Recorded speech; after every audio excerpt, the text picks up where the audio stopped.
Perkenalkan, nama saya Angga Putra Pratama Siregar, NIM 18104167177, jurusan Ekonomi Manajemen, mata kuliah Perilaku Organisasi, kelas Manajemen Pagi C, dosen Adi Mursalin SEMM. Soal ujian akhir perilaku organisasi kelas pagi C. Soal yang bagian A. Soal bagian A berkenaan dengan kegiatan di Google Classroom. Yang pertama, nomor 1, berapa kali Anda hadir dalam mata kuliah? Kenapa Anda harus hadir dalam kuliah perilaku organisasi? Saya hadir 14 kali. Kenapa saya harus hadir? Karena mata kuliah perilaku organisasi adalah mata kuliah yang ada di dalam kuliah ini. Saya harus mengikutinya dan ingin mendapatkan pendidikan dan ilmu yang baru dalam kuliah tersebut, serta dapat mengetahui ilmu-ilmu tentang perilaku organisasi. Nomor 2, sebutkan dan jelaskan tugas terstruktur yang sudah saudara buat dan manfaat apa yang saudara peroleh mengerjakan tugas tersebut. Berkenan dengan kegiatan di classroom, maka saya hanya menjelaskan tugas yang diberikan Pak Adi Mursalin yang saya kerjakan dalam classroom tersebut. Ada beberapa tugas. Yang pertama ada tugas tentang meringkas penjelasan perilaku, studi akademis tentang bagaimana orang bertindak dalam kelompok. Manfaatnya, saya mengetahui studi akademis tentang bagaimana bertindak dalam kelompok, memahami tentang perilaku organisasi serta aspek-aspek perilaku organisasi seperti people, struktur organisasi lingkungan, dan mengetahui tentang perilaku organisasi. Yang kedua, menjelaskan isi dalam video. Kadang juga ada tugas menjelaskan isi tentang video yang dosen Pak Adi berikan kepada mahasiswa, kepada kami. Yang tentunya suatu disiplin ilmu yang mempelajari tentang perilaku tingkat individu dan tingkat kelompok dalam suatu organisasi serta dampak terhadap kinerja. Manfaat yang saya peroleh, mempelajari tentang bagaimana seorang atau individu bertindak dalam berperilaku dalam organisasi, termasuk mempelajari bagaimana mereka berinteraksi satu sama lain. Selanjutnya, saya mengerjakan soal UTS dengan menggunakan Google Classroom. Manfaatnya, saya rasa saya bisa mengetahui penting Google Classroom untuk bahan ajar. Nomor 3, bagian yang A, masih bagian yang A ya. Manfaat apa yang saudara peroleh mempelajari perilaku organisasi melalui Google Classroom? Manfaatnya ialah saya bisa mengenal dan memfungsikan Classroom sebagai bahan ajar dalam mempelajari mata kuliah perilaku ini. Meskipun tidak tatap muka atau masih online, Google Classroom ini sangat membantu sekali bagi saya, terutama musim pandemi ini. Selanjutnya masuk ke soal bagian yang B. Ini berkenaan dengan teori perilaku organisasi. Nomor 1, ada berapa bidang ilmu yang ikut memberikan kontribusi dalam perkembangan dari ilmu perilaku organisasi? Jelaskan. Ada 5 bidang. Yang pertama ada bidang psikologi. Psikologi ini ilmu yang berkenaan dengan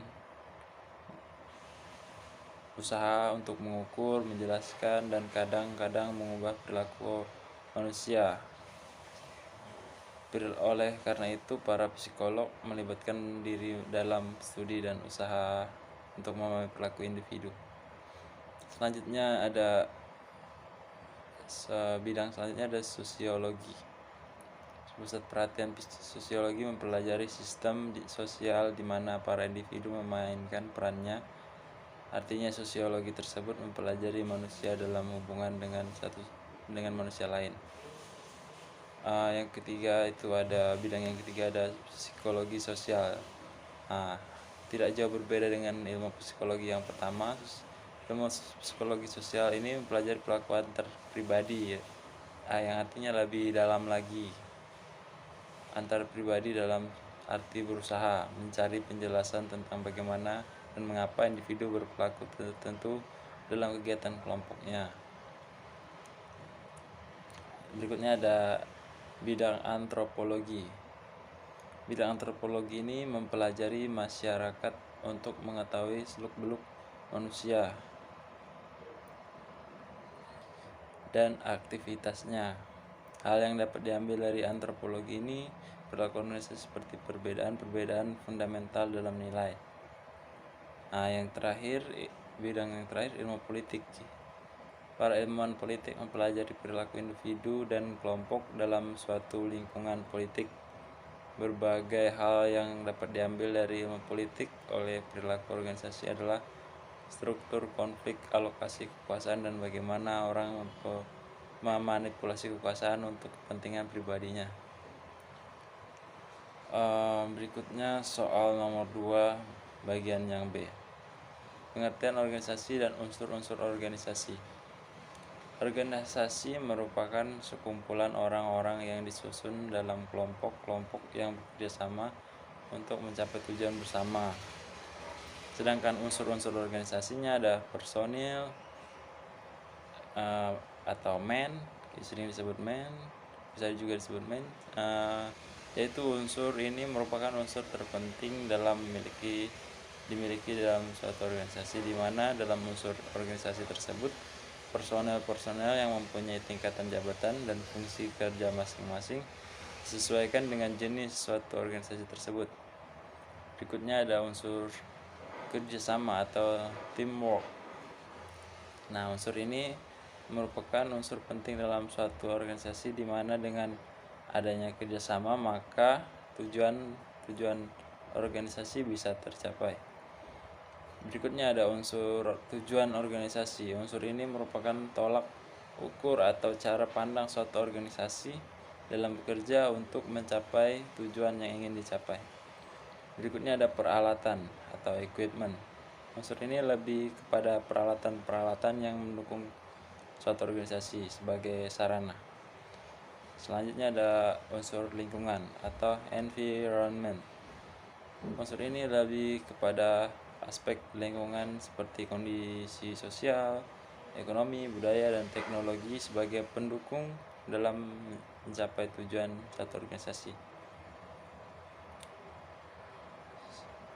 Tidak lupa juga ada unsur sumber daya alam. Berikutnya langsung ke nomor 3 bagian yang B ya. Bagaimana hubungan organisasi dengan manusia? Jelaskan jawaban dengan contoh. Manusia merupakan makhluk sosial yang membutuhkan seorang atau kelompok untuk berintegrasi. Jadi dalam suatu organisasi dibutuhkan kerjasama antara para petinggi organisasi dan anggota organisasi untuk mencapai tujuannya yang telah ditetapkan dengan baik. Jadi hubungan antara manusia dan organisasi ini mereka saling ada ikatan karena sebuah organisasi terbentuk dari manusia tersebut. Contohnya itu sebuah kelompok atau komunitas atau klub sepak bola atau klub motor untuk membentuk sebuah organisasi, kemudian menjelaskan tujuannya dengan jelas. Untuk mencapai tujuan itu mereka harus bekerja sama. Yang keempat, uraikan jenis-jenis kekuasaan yang Anda ketahui berikut contohnya. Kekuasaan rujukan. Kekuasaan rujukan ini merupakan kekuasaan yang diperoleh atas dasar kekaguman, keteladanan, karisma, dan kepribadian seorang pemimpin.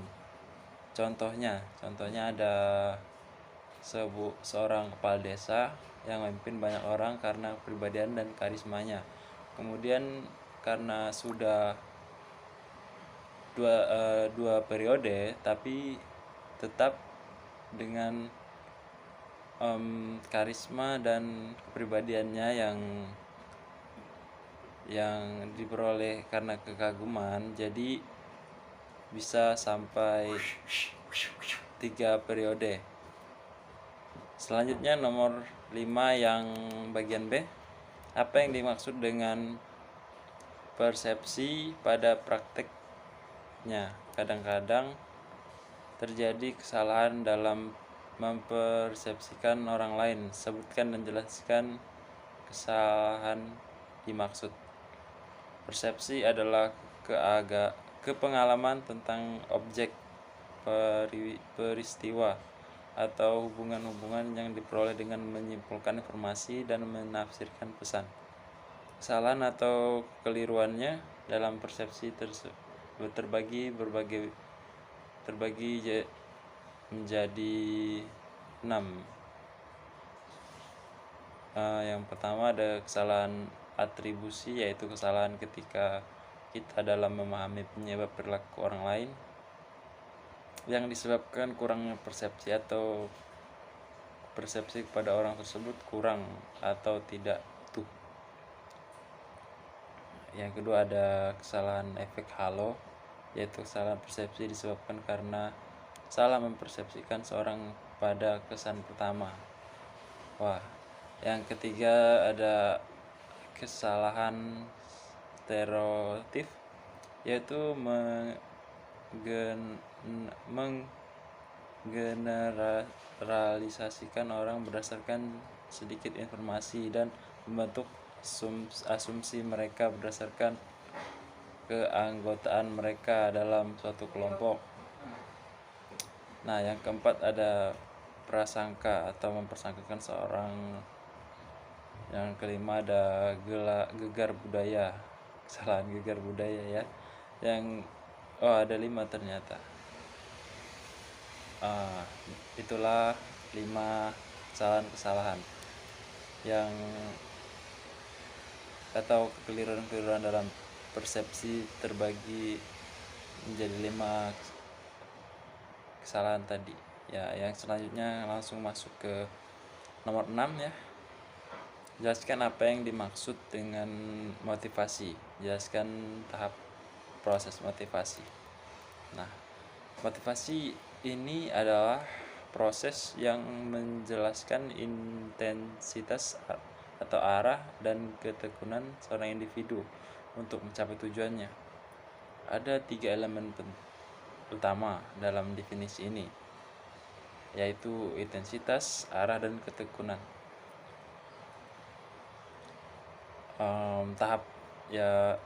Tahap-tahapnya ya. Tahap proses motivasi ini, yang pertama kebutuhan atau needs. Kebutuhan merupakan suatu kekurangan dalam pengertian keseimbangan.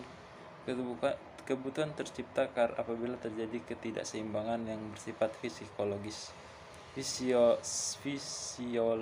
ya, atau psikologis. Berikutnya ada tahap dorongan atau drivers. Suatu dorongan dapat dirumuskan secara sederhana sebagai suatu kekurangan disertai dengan pengarahan atau dorongan tersebut berorientasi pada tindakan untuk mencapai tujuan. Selanjutnya yaitu tahap akhirnya, yaitu tahap tujuan, yaitu goals.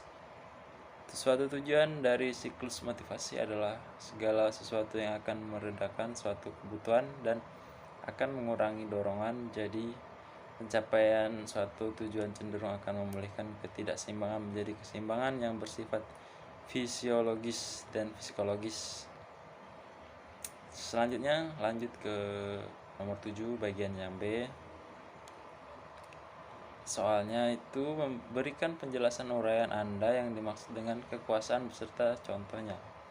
Ya, kekuasaan. Kekuasaan ini adalah kewenangan yang didapatkan oleh seorang atau kelompok guna menjalankan kewenangan tersebut sesuai dengan kewenangan yang diberikan. Kewenangan ini tidak boleh dijalankan melebihi kewenangan yang diperoleh atau kemampuan seorang atau kelompok untuk mempengaruhi tingkah laku orang atau kelompok lain sesuai dengan keinginan dan perilaku. Contoh kekuasaan ini dalam perusahaan, manajer mungkin mengatur karyawan dalam perusahaan tersebut. Nah, selanjutnya langsung ke nomor 8 ya. Nomor 8 bagian yang B. Jelaskan perbedaan antara mood dan emosi. Berikan contohnya dalam dunia kerja. Ya, emosi dan mood itu merupakan dua hal berbeda. Emosi adalah reaksi yang ditunjukkan seorang pada sesuatu, misalnya marah, sementara mood itu alias suasana hati ialah perubahan emosi ketika seorang kehilangan fokus pada suatu hal. Contoh dalam dunia kerja, emosi sebagai atasan memarahi karyawan yang tidak becus dalam kerja dan tidak sengaja bisa mengeluarkan kata-kata kotor. Sedangkan mood, suasana hati di mana dalam mengerjakan sesuatu dalam kerja tersebut kehilangan fokus atau tidak konsen dan merasa lesu. Nah, ke yang nomor terakhir, bagian yang B. Apa yang dimaksud dengan kepribadian? Sebutkan dan jelaskan tipe-tipe kepribadian manusia.